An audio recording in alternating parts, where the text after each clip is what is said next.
across the country were marching for equal rights. Pet rocks were the rage. One Flew Over the Cuckoo's Nest hit big at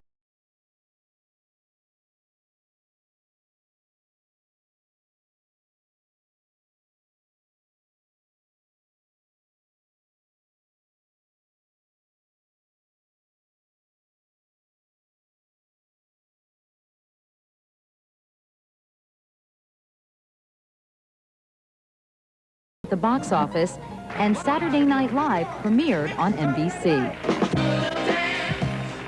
I planned on going to Smith College in Northampton, Massachusetts, following in the footsteps of my two sisters.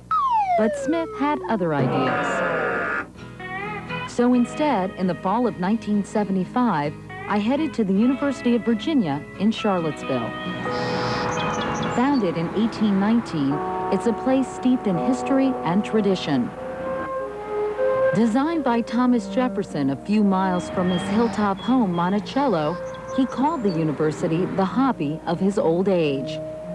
He said he wanted to establish a university so broad and liberal and modern as to be worth patronizing with the public support, a place where the youth of other states could come and drink the cup of knowledge. And for the past 182 years, students have come here to drink the cup of knowledge and some other things as well. Mr. Jefferson's original university was referred to as the Academical Village. Today it's known as the Lawn. Just as it was in Jefferson's day, it's a place students and faculty live and learn together. The whole idea was that family life, in the sense of faculty family life, was to be integrated into the lives of the students. 54 students and several faculty members coexist here, including Ernie Earn, who's lived on the Lawn for 12 years. It's intellectual, it's educational, it's challenging, and it's bonding. It's bonding at its finest. I was one of the students lucky enough to live here on the Lawn back in the fall of 1978. I remember a friend of mine brought her mom on a tour here, and she said, "Mom, these are for students who have contributed a lot to the university." And at that point, her mom said, "Really? Well, how much did Katie give?" Anyway, this was my room. It really wasn't about financial contributions, by the way. This is 26 East Lawn. Let's see who's living here now. Oh, he's home. What a shock. Hi, Katie. How are you? Don. How are you? This Good. is Don Welcome back. Coons. Nice to meet you. Good How to are see you? Very well, very well. So this is my old room. Uh-huh. And it looks very neat and clean. I'm taking very good care of it. It's always this clean. Yeah, I'm sure. The room's structure, traditional brick and oak beam facing an 18th century colonnade. The centerpiece, a working wood-burning fireplace. A small sink for washing, but for showers and toilets, it's a walk outside. Not so bad in the springtime, but come January, it's a whole different ballgame. Jefferson was fascinated with architecture, and especially what the Romans did with the Greek shapes of things. The focal point of the Lawn is the Rotunda, which Jefferson modeled after the Pantheon in Rome. It originally served as the library, and though it no longer houses books, it remains the stunning architectural centerpiece of Mr. Jefferson's vision. Wow. Of course, I remember this. This is the dome room, which is kind of the pièce de résistance of the Rotunda, right? It is indeed. It is indeed.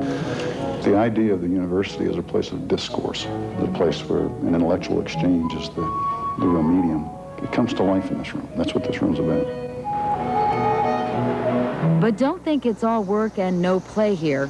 Many students come here for scholarly pursuits and the pursuit of the perfect party. This is a place where students, I think, come thinking they'll learn a lot and also have a good time. History professor Joe Kett was one of my favorites. You're about to hear why. I give 1 A+ to the top student. I don't even give it every year, but there's 1 A+. And you got it. Oh, give me 5. I'm very proud of myself. Joe Kett has kept that tradition alive for 35 years. But some traditions have been tested, like the university's honor system. No longer are Southern gentlemen expelled for cheating at cards or insulting ladies, but it's still something taken very seriously. After completion of every test and paper, students sign a pledge that they have neither given nor received aid. I think students appreciate they're treated in a mature way, and this professor says, okay, go home and take the test home with you. I'm expecting you to be honest. But just last month, the university was rocked by a physics professor's allegation that 122 students had plagiarized a term paper. I think what this is just a test of the honor system, one of these things that comes up once in a while. Honor Committee Chairman Thomas Hall believes the system will withstand this latest scandal. The honor system's never going to be outdated. I don't think integrity or honesty are things that go out of style. I think that the honor system is always going to be an important part of the university. It is an ideal, and we're not going to always get it, but it's something that we strive for.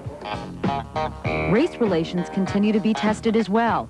In my class of 1979, 68 graduates were African American. This year, there were more than 4 times that number. Rick Turner is the Dean of the Office for African American Affairs. Dean Turner, back in 1975, when I started going to school here, the big controversy was the president of the university, Frank Hereford, belonged to Farmington Country Club, which was a club that excluded African Americans. Ultimately, he resigned from that club, but in the 22 years since I've been at Virginia, has the atmosphere changed for African American students? Is this school attracting more black students and making them feel more welcome? Oh, definitely. Our enrollment has soared since the time that you were here. Students feel very, very comfortable at the university. They are involved in leadership activities. They feel that this is their home. And you know, one of our major measurements is that we have the highest graduation rate of African American students in public institutions. All across the country? Across the country in public institutions. Perhaps the most palpable transition made here in the last few decades is the addition of women. What is the biggest change, do you think, this school has seen? The biggest change is a continuation of something you took part in, and that's coeducation. Believe it or not, women were not admitted here as undergraduates until 1970. When women first came into schools like this one, men by and large had the custom of trying to make C's or maybe B's. And one of the shocks of modernity was that women weren't happy with that. And so women worked to make A's. So it really took women coming to the university to improve it academically. They changed the place in some very profound ways. Some things haven't changed much at all. Still going strong, the Cavalier Daily, where one Cup reporter got her start. Hi, any Pulitzer Prize winning pieces in there? Yeah, I found a few. Really? Hey, there I am.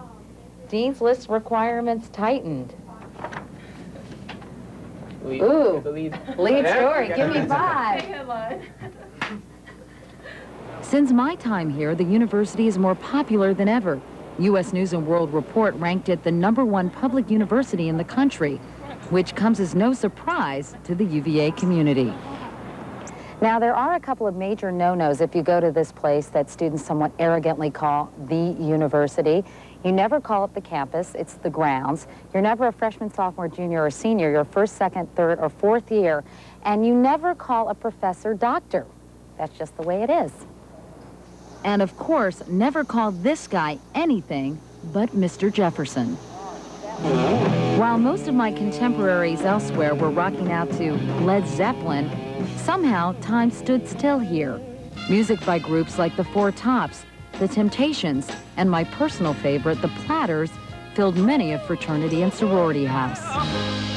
With this ring, I promise I'll always love you. Now, of course, a trip back to my alma mater would not be complete without a visit to the Delta, Delta, Delta, can I help you, help you, help you house. Hey, how are you? Oh, boy. This is going to be fun. Welcome to Toronto. Hi, everybody. Hi, girls. With about a third of all students pledging a fraternity or sorority, the Greek system is still going strong. What's good about being in a sorority?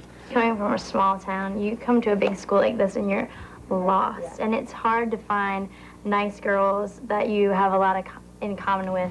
It allows you to find those girls that you can establish a strong friendship with. In fact, graduates of the University of Virginia share a common bond for years after they've left. A sense of history, a certain cultivated gentility, and pride in having learned so much while having so much fun. Okay, wait a second. What? That was my old boyfriend, Ed Hull, who will get a kick out of seeing that picture. By the way, alumni are not only enthusiastic, but very generous. UVA's endowment totals about $1.8 billion. That's right, billion, which is among the 5 largest endowments of public institutions. It's really quite amazing, the money they've raised. What a beautiful school. I want to Isn't see it pictures lovely? of you walking across the lawn in your bathrobe in the middle of winter. Yes, we edit those out. But it was a lot of fun, and it really is a beautiful school. You're up tomorrow? That's right, University of Oregon. Ducks. That's right. Ducks. Isn't that a really frightening mascot, the Ducks? But, you know, we actually won a lot of track meets, and we're pretty good at basketball. Must be a lot of quacks at that school. Anyway, we'll be back with more right after this.